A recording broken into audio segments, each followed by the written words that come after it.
우리가 평소에 자주 먹는 음식 중에서 우리 밥상에 자주 올라가는 반찬 중에서 의외로 건강이 되게 안 좋은 게 있거든요. 오늘 영상은 의외로 우리 밥상 위에서 우리 몸의 건강을 해치는 독성을 띠는 음식들 단체들이 있거든요. 그게 무엇인지 빠르게 알아보고 이런 독성을 유발하는 음식들을 해독할 수 있는 보충제 성분까지 말씀드리고 마무리 짓겠습니다. 자, 첫 번째, 의외로 우리 밥상에 있는 건강을 해치는 음식 바로 조미김입니다. 김에는 기름을 바르고 소금 친 김이 있습니다.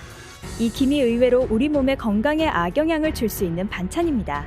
그 이유는 기름 때문인데요. 우리가 김 위에다 들기름을 바르고 굽는데 그 과정에서 기름이 변질이 될 수 있기 때문에 그렇습니다.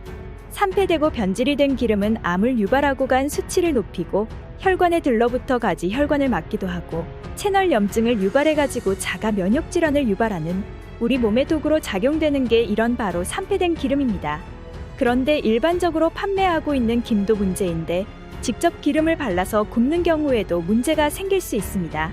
일단 조미김은 김에다가 들기름을 발라서 직화로 굽는 분도 있고 프라이팬에 굽는 분도 있고 그렇죠.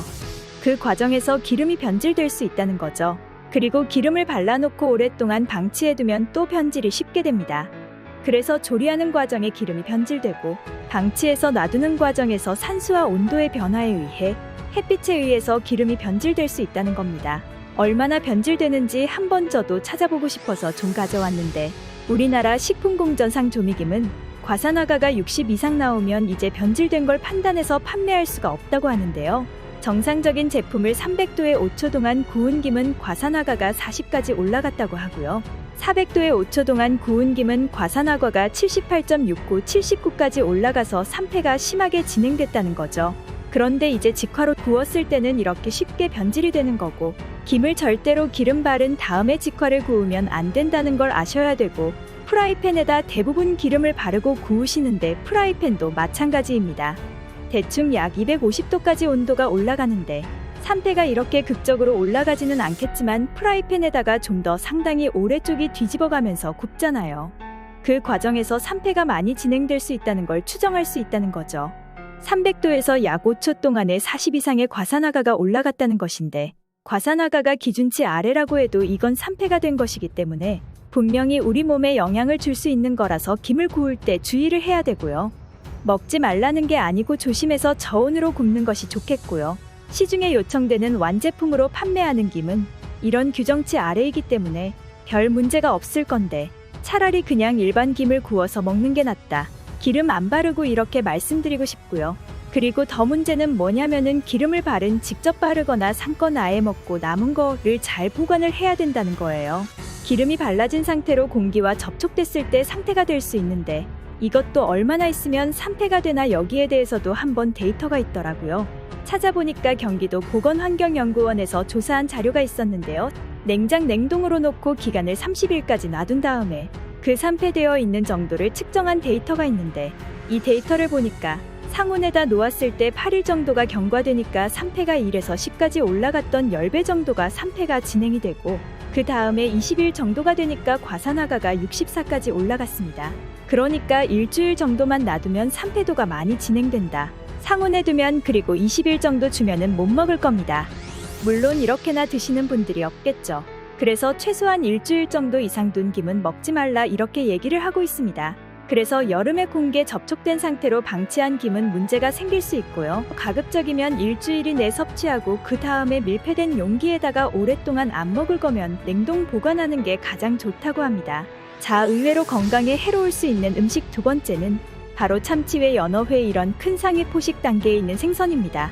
이런 생선들은 특히 참치 같은 경우는 순이 많이 농축되어 있기 때문에 피하자는 건데요. 일반적으로 우리 몸에 축적되는 수은들은 대부분 유기수은, 메틸수은이거든요.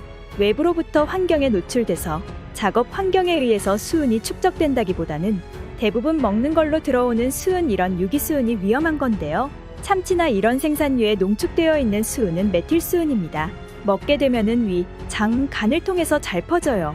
지용성을 띠기 때문에 임신을 하신 분들은 자궁의 그 태방까지 침투를 하고 아이에게까지 퍼지게 되고요. 그래서 우리나라 식약처에서는 이런 대형 어종, 참치나 연어 같은 경우 큰 생선들은 일주일에 100g이나 한 마리 이하를 먹으라고 하는 거죠. 예를 들어서 일주일에 200g을 먹었으면 한 주는 건너뛰어야 하는 정도로 까다롭게 관리를 하고 있다는 거죠. 관련해서 최근 자료를 좀 찾아봤는데요. 아주대학교 병원의 연구팀이 상인 6,400여 명을 대상으로 혈중 수은 농도를 체크해봤는데 평균 수은 농도가 3.1이 나왔다고 합니다. 독성을 유발할 수 있는 혈중 수은 농도가 5인데 그보다 밑에 있지만 4명 중 1명 그 이상 25%는 5를 넘어갔다고 해요. 그 정도로 한국 사람들에게 수은 농축되어 있는 이러 수은 독소가 남의 일이 아닌 거죠. 연구진이 밝힌 발언은 미국, 캐나다 같은 북미나 유럽 쪽 사람들에 대비 3배, 5배 정도로 높은 수치라고 하고요. 중국과는 비슷한 수치, 일본보다는 낮은 수치라고 합니다. 그리고 연구진이 밝힌 바로는 이런 혼과 고지혈증과의 상관관계가 있다고 밝혀냈고 수은과 간 수치와도 상관관계가 있다라고 밝혀냈습니다. 수온이 들어오면은 우리 신경계 독소를 보여주죠. 그래서 치매, 기억력 감퇴 유발할 수 있고 암을 유발할 수 있고 신경 독소로 손발이 떨리거나 신경통 알 수 없는 면역계 난치 질환을 유발할 수 있는 게 바로 수은이거든요. 우리가 평소에 먹던 생산유통에서도 수온이 많이 들어올 건데 체크할 수 있는 가장 쉬운 방법은 이 모발 수은 검사하는 데 가 있거든요. 그런데 가셔가지고 10만 원 정도를 내면 검사를 해주는데 그걸 통해서 확인이 가능합니다. 세 번째로 말씀드리는 의외로 건강에 해로울 수 있는 음식 이 세 번째. 너무나도 많은 의사분들과 전문가들이 시작한 음식이에요. 바로 소 곱창이나 돼지 곱창 대창입니다. 첨부되어 있는 데이터를 보시면 1인분 당 칼로리가 되게 고칼로리죠. 640kcal 150g이니까 곱창을 보통 1인분만 먹지는 않죠. 2인분은 보통 먹잖아요.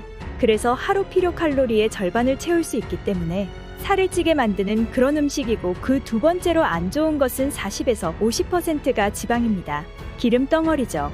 그 중에서도 포화지방이 21g 대부분의 지방이 포화지방이고 그리고 트랜스 지방이 너무나도 많이 들어가 있습니다.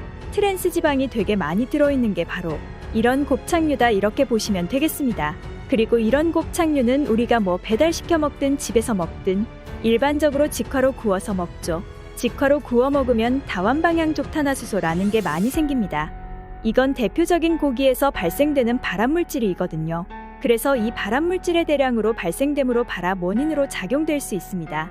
그래서 고기도 안 좋은데 특히 영양학적으로도 단백질 수치가 떨어진 그 안 좋은 지방이 많이 들어가 있고 다른 물질의 고칼로리 아무튼 안 좋은 게 다 들어있는 게 이런 바로 곱창이기 때문에 가끔 먹는 건 문제가 없겠죠. 그런데 즐겨 드시는 분들은 피하시는 게 좋을 것 같다 이렇게 말씀드리고 싶네요. 오늘 준비한 영상은 여기까지입니다. 시청해주셔서 감사합니다.